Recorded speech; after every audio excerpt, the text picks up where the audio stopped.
Assalamualaikum warahmatullahi wabarakatuh. Halo, apa kabar Anda hari ini pemirsa? Kembali lagi Apa Kabar Indonesia Malam menemani istirahat malam hari Anda. Pemirsa, Apa Kabar Indonesia Malam hari ini hadir dengan informasi yang memang nanti pasti menarik untuk Anda saksikan pemirsa. Saya akan membahas mengenai momen kedekatan dari Presiden Joko Widodo dan Gubernur Jawa Tengah Ganjar Pranowo.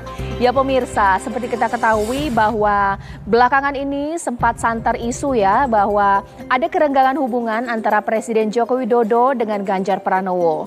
Pastilah kalau ini dikarenakan kedua tokoh yang Anda saksikan bersama dengan saya berada di tengah-tengah pemirsa, dianggap berjarak karena batalnya Piala Dunia yang seharusnya dilaksanakan di Indonesia pemirsa. Tapi tampaknya harusnya saya bergeser ya ke sebelah kanan atau kiri dari masing-masing dua tokoh yang Anda saksikan.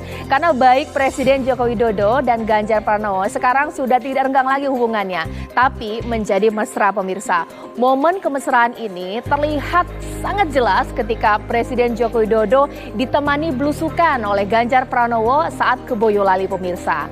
Semobil berdua, tertawa bersama, belusukan bareng pemirsa. Tidak hanya itu, setelah melakukan belusukan ke pasar di Boyolali, langsung lanjut tarawih bersama pemirsa. Yang jadi pertanyaan adalah momen kebersamaan antara Presiden Joko Widodo dan Ganjar Pranowo ini sebenarnya ada artinya atau tidak?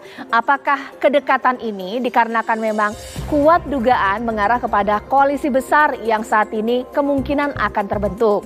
Ataukah pertanyaannya mungkin tidak PDIP bergabung dengan rencana koalisi besar dikarenakan kedekatan antara Presiden dan Ganjar Pranowo semakin terlihat pemirsa. Tema itulah yang akan saya bahas di Apa Kabar Indonesia malam hari ini.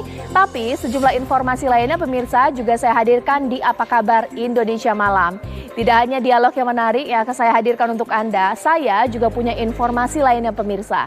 Selain mengenai persoalan politik, saya juga nanti akan hadirkan informasi mengenai ditolaknya banding dari Sambo dan juga Putri Chandrawati pemirsa, dan sejumlah informasi penting lainnya. Sekarang kita simak informasi pembuka berikut ini. Ke informasi selanjutnya, sebuah rumah makan di Cianjur, Jawa Barat terbakar pada pemirsa. Sebuah surat permohonan bantuan tunjangan Hari Raya Idul Fitri sebesar 9. Ke informasi selanjutnya, satu keluarga di Binjai, Sumatera Utara ditusuk hingga tewas oleh keponakannya yang selama ini tinggal di rumahnya. Sang ibu pemilik pemirsa, komplotan pencuri motor di Kota Kendari, Sulawesi Tenggara terekam kamera pengawas atau CCTV ketika beraksi di malam hari. Ironisnya, langsung saja saya akan bertanya dengan Kapolsek Abeli, AKP Ian Sofyan. Selamat malam Pak Ian. Ingat memang sebentar lagi Lebaran, biasanya tingkat kriminalitas semakin tinggi pemirsa, harus waspada. Dan sesaat lagi pemirsa, saya akan hadirkan informasi, ikuti dialog saya dengan sejumlah narasumber. Kali ini soal Ferdy Sambo dan Putri Chandrawati. Bandingnya sudah ditolak, bahkan yang terbaru bandingnya Ricky Rizal ini juga sudah ditolak.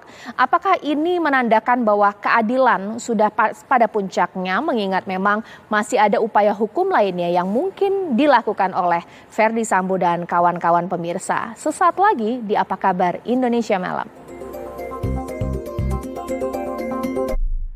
Ya, sementara itu pemirsa, seperti kita ketahui bahwa keputusan menolak banding dari Ferdy Sambo, bukan hanya Ferdy Sambo, tapi untuk Putri Chandrawati pun hakim sudah menjatuhkan hukuman 20 tahun penjara terhadap Putri Chandrawati. Hakim Pengadilan Negeri Jakarta Selatan, dan keputusan banding hari ini pun menguatkan putusan sebelumnya atau banding ditolak.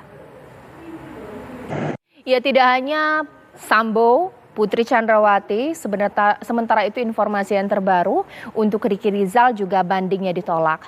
Tapi Anda juga mengingatkan lagi untuk saya, pemirsa TV One, bahwa kita jangan melupakan dulu ini kasus Ferdy Sambo. Selain banding, ada upaya hukum lanjutan yang masih dilakukan, bisa dilakukan olehnya. Meskipun banding ditolak, masih ada kasasi, atau mungkin juga ada PK pemirsa. Tapi malam hari ini saya akan ajak Anda untuk melihat sesuai dengan judul saya, ketika banding ditolak, apakah memang Sambo sudah kalah telak atau masih ada upaya hukum lainnya? Lantas kenapa ya banyak masyarakat yang masih meragukan bahwa akhirnya nanti Ferdy Sambo akan dieksekusi atau tidak? Itu akan saya bahas di Apa Kabar Indonesia malam hari ini. Bang Saur Siagian sudah bersama dengan saya. Selamat malam. Berarti hakim pada saat itu juga memang seakan-akan menjelaskan lagi bahwa putusan banding ini tetap dengan putusan sebelumnya tanpa ada desakan publik. Seperti itu Kak Bang? Karena memang versinya Putri dia dihukum karena desakan publik. Iya. Nanti ditahan dulu Bang, Baik. kita ada kabar terkini berikut ini dia.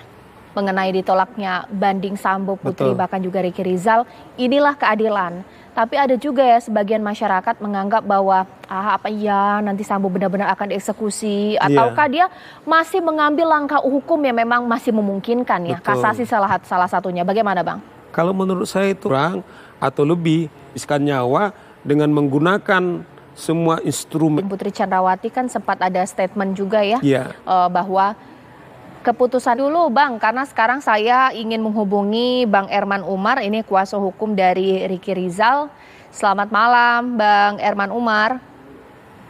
Bang Erman merasa kecewa dong ya, kliennya bandingnya ditolak karena ini Kepada pelaku dan juga kepada baik. Ini belum keluar, terima kasih Bang Saur. Sesaat lagi pemirsa, sejumlah informasi lainnya akan saya hadirkan untuk Anda, pastinya mengenai rencana koalisi besar, apalagi antara Jokowi dan Ganjar Pranowo, kian hari, kian mesra. Sesaat lagi.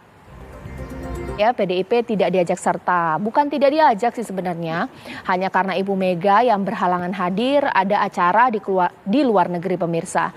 Tapi yang sekarang jadi pertanyaan lagi adalah bahwa bisa jadi PDIP bergabung dalam koalisi besar. Karena kemarin Presiden belusukan mesra dengan Gubernur Jawa Tengah ke Boyolali. Tidak hanya belusukan, sholat tarawih bersama pemirsa, bersama Ganjar Pranowo. Apakah ini sudah ada tanda-tandanya bahwa kemesraan ini mengarah kepada terbentuknya koalisi besar? Itu yang akan saya bahas di Apa Kabar Indonesia malam hari ini. Sudah bersama saya Bang Kodari. Selamat malam, Assalamualaikum. Kalaulah PDIP ingin syaratnya sebagai capres, nah ini koalisi mungkin terbentuk tidak sih Mas Owi? Jadi pertama, kalau dikatakan bahwa pertemuan di PAN itu meningkat. Dua-duanya ngotot capres, lebih baik jalan sendiri-sendiri. Tapi kalau dilihat elektabilitas Pak Ganjar ini kan semakin lama semakin turun ini. Apa yakin mau nyapres seperti apa? Mas Rifki? Wah, tampaknya ini memang belum ini ya, tergabung sedikit ada kondisi, ada permasalahan komunikasi saya dengan Mas Rifki. Mungkin sekarang saya ganti pertanyaannya ke Bang Ferry. Bang Ferry, ini yang jelas PDI Perjuangan sampai hari ini belum memutuskan. Partai kami di Bali tahun 2019 yang lalu jelas menegaskan kepada kita semua bahwa PDI Perjuangan memandatkan secara prerogatif kepada Ibu Ketua Umum. Siapa capres, cawapres, kapan waktunya, dan dengan siapa kami akan bekerja sama secara. Ali mempertanyakan ini akan baik untuk demokrasi atau tidak, justru jawab